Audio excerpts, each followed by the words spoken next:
다 함께 사도신경으로 우리의 신앙을 고백하겠습니다. 나는 전능하신 아버지 하나님 천지의 창조주를 믿습니다. 나는 그의 유일하신 아들 우리 주 예수 그리스도를 믿습니다. 그는 성령으로 잉태되어 동정녀 마리아에게서 나시고 본디오 빌라도에게 고난을 받아 십자가에 못 박혀 죽으시고 장사된 지 사흘 만에 죽은 자 가운데서 다시 살아나셨으며 하늘에 오르시어 전능하신 아버지 하나님 우편에 앉아 계시다가 거기로부터 살아있는 자와 죽은 자를 심판하러 오십니다. 나는 성령을 믿으며 거룩한 공교회와 성도의 교제와 죄를 용서받는 것과 몸의 부활과 영생을 믿습니다. 아멘.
사랑의 하나님, 지금까지 인도하시고 지금도 동행하시며 앞으로도 인도하시는 은혜에 감사를 드립니다. 이 시간 함께 모여 1월 시냇가 가정예배를 드리는 모든 가정에 성령의 충만한 은혜를 내려 주옵소서. 교회를 사랑하시는 하나님, 2022년은 우리 천안중앙교회가 새 시대를 열어가는 교회, 민족과 지역의 등불의 역할을 감당하는 교회가 되게 하여 주옵소서.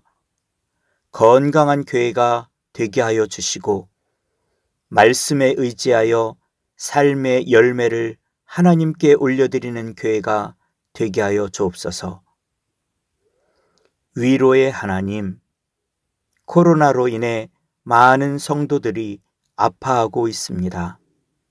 우리에게 더 큰 믿음을 주시고 이기는 힘을 주시며 전염병으로 무너진 시대 속에서 빛을 비추는 성도들로 살아가도록 은혜를 내려 주옵소서. 가정예배를 기뻐하시는 하나님, 우리 교회에 가정예배가 정착되게 하여 주옵소서. 신앙의 본이 되는 부모와 아름다운 신앙으로 양육받는 자녀들이 우리 교회의 모든 가정에서 일어나게 하여 주옵소서. 그리하여 물된 동산과 같은 은혜의 가정들이 되게 하여 주옵소서. 우리를 십자가의 사랑으로 구원하신 예수님의 이름으로 기도드리옵나이다. 아멘. 오늘 우리에게 주시는 하나님의 말씀은 신약성경 요한계시록 3장 20절의 말씀입니다. 하나님의 말씀을 봉독하겠습니다. 볼지어다 내가 문 밖에 서서 두드리노니 누구든지 내 음성을 듣고 문을 열면 내가 그에게로 들어가 그와 더불어 먹고 그는 나와 더불어 먹으리라. 아멘. 2022년 새해에도 하나님의 은혜와 인도하심이 여러분 가정에 함께 하시길 간절히 기도드립니다. 오늘 우리가 읽은 말씀과 관련된 그림이 하나 있습니다. 예수님께서 한밤중에 등불을 들고 문 앞에 서서 문을 똑똑똑 두드리는 그림입니다. 이 그림에는 특징이 하나 있는데 문에 고리가 없다는 것입니다. 문고리가 없는 이유는 예수님께서 우리 가운데 들어오시고자 우리 각자의 마음 문을 두드리시는데 강제로 열고 들어오시는 것이 아니라 인격적으로 우리가 스스로 우리 마음 문을 열 때까지 예수님께서 우리를 기다려 주시기 때문입니다. 그래서 오늘 말씀은 주로 이 새신자들에게 예수님을 영접하는 것이 무엇인지를 소개하는 말씀으로 많이 인용되는 말씀이기도 합니다. 아마 지금 예배를 드리고 계신 대부분의 성도님들은 오늘 말씀처럼 이미 마음의 문을 열고 예수님을 모신 분들이라 할 수 있습니다. 그래서 어떤 분들은 오늘 말씀이 이미 신앙을 갖고 있는 분들에게는 맞지 않는 말씀이다라고 생각할 수도 있습니다. 그런데 오늘 말씀을 다시 보면 이 말씀은 3장 14절부터 이어지는 말씀으로 예수님은 이 말씀을 새신자들에게 하신 것이 아니라 이미 신앙생활을 오랫동안 해온 교회였던 라오디게아 교회를 향해 선포하고 있는 말씀이라는 것을 알 수 있습니다. 이 교회의 특징을 보면 17절에 스스로 이르기를 나는 부자라 부요하고 부족한 것이 없다라고 할 정도로 겉으로는 모든 것이 잘 갖춰진 그런 교회였습니다. 또한 라오디게아 교회는 열심을 가지고 충성되게 하나님을 위해 헌신했던 그런 교회 가운데 하나였습니다.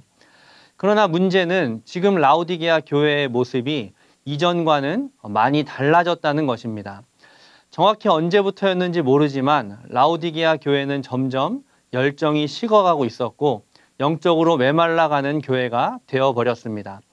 15절부터 이어지는 예수님의 책망을 보면 라오디게아 교회는 처음 열정이 점점 식어지면서 네가 차지도 아니하고 뜨겁지도 아니하다. 또 17절에서는 겉보기에 나는 부자고 부요하여 부족함이 없다 하지만 실상은 그 영적인 마음은 공고하고 가련하고 가난하고 눈멀고 벌거벗은 모습으로 메마르고 건조한 모습으로 변해버렸다라고 말씀합니다. 무엇보다 이 교회의 가장 심각한 문제는 18절 끝에 나오는 것처럼 자신들이 지금 어떤 상황인지 볼 수도 없었고 알지도 못하는 아무런 느낌도 없는 무감각에 빠져서 그 심각성을 전혀 모르는 영적 불감증에 놓여 있었다 하는 것입니다. 오늘 우리가 읽은 말씀은 바로 이런 상태로 변해버린 라오디게아 교회를 향해 예수님께서 하신 말씀이었습니다. 볼지어다 내가 문 밖에 서서 두드리노니 누구든지 내 음성을 듣고 문을 열면 내가 그에게로 들어가 그와 더불어 먹고 그는 나와 더불어 먹으리라. 이미 이전에 마음 문을 열었던 라오디게아 교회를 향해서 다시 그 문을 두드리시는 예수님의 음성을 듣고 이제 그 문을 다시 열어라. 다시 열심을 내라. 회개하고 돌이켜라 라고 말씀하고 계신 것입니다. 지금 예배를 드리고 있는 우리 역시도 적어도 한 번은 예수님을 향해 우리의 마음 문을 이미 열었던 사람들일 것입니다. 그러나 오늘 말씀은 그 문을 한 번 열었다고 끝난 것이 아니라 예수님께서 계속해서 우리 마음 문을 두드리시고 우리가 그 음성을 들을 때마다 반복해서 다시 문을 열어야 함을 말씀하고 있습니다. 우리가 매 순간마다 예수님께 응답하고 순종하는 삶을 살아야 한다는 것을 말씀하는 것입니다. 이처럼 예수님과 우리의 관계가 깨지거나 또 식어지지 않고 계속해서 좋은 관계를 맺기 위해서는 우리의 응답이 필요합니다. 그리고 우리가 얼마나 예수님의 두드림에 응답하느냐에 따라서 예수님과 우리의 관계는 달라질 수밖에 없습니다. 올 한 해 예수님께서 우리의 마음 문을 두드리실 때 그 순간순간마다 그 음성을 듣고 문을 열고 순종하고 응답함으로 주님과 좋은 관계를 맺어가는 2022년이 되시기를 바랍니다. 우리가 그렇게 응답해 갈 때 20절 하반절 말씀처럼 내가 그에게로 들어가 그와 더불어 먹고 그는 나와 더불어 먹으리라. 주님께서 우리 안에 머무르면서 우리와 함께 교제하시겠다라고 말씀합니다. 주님께서 우리의 길을 인도하시고 우리를 통해 일하시겠다 말씀하십니다. 예수님은 오늘도 그리고 앞으로 올 한 해도 계속해서 우리의 마음 문을 쉬지 않고 계속해서 두드리실 것입니다. 왜요? 19절 말씀처럼 무릇 내가 사랑하는 자를 책망한다 라고 말씀하신 것처럼 한 분 한 분을 주님께서 그 누구보다도 사랑하시기 때문입니다. 그리고 21절 말씀에 이기는 그에게 예수님의 보좌에 함께 앉는 영광을 누리게 하기 위해서입니다. 예수님께서 지금 예배를 드리고 계신 각 가정 또 한 분 한 분과 올 한 해도 함께 하시기를 원하시기 때문입니다.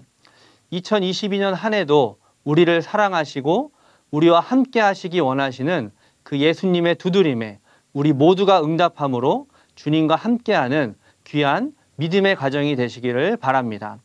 그래서 다시 식어진 열정을 회복하고 주님께 귀하게 쓰임받는 천안중앙의 모든 가정이 되시기를 간절히 바랍니다. 기도하겠습니다. 2022년 새해를 열어주신 하나님 아버지, 올 한 해도 주님께서 우리의 마음 문을 두드리실 때마다 우리로 깨닫게 하여 주시고 그 음성을 듣고 문을 열어 하나님과 함께하는 올 한 해가 될 수 있도록 은혜를 더하여 주옵소서. 주님 말씀에 귀 기울이며 그 두드림에 응답함으로 하나님과 동행하며 하나님께 귀하게 쓰임받는 우리 모든 천안중앙의 가정이 될 수 있도록 주님 함께하여 주시고 주님과 동행하며 축복의 통로로 쓰임받는 올 한 해 우리 모두의 삶이 될 수 있도록 하나님 인도하여 주옵소서. 오늘도 우리의 마음 문을 두드리시는 예수님의 이름으로 기도드립니다. 아멘.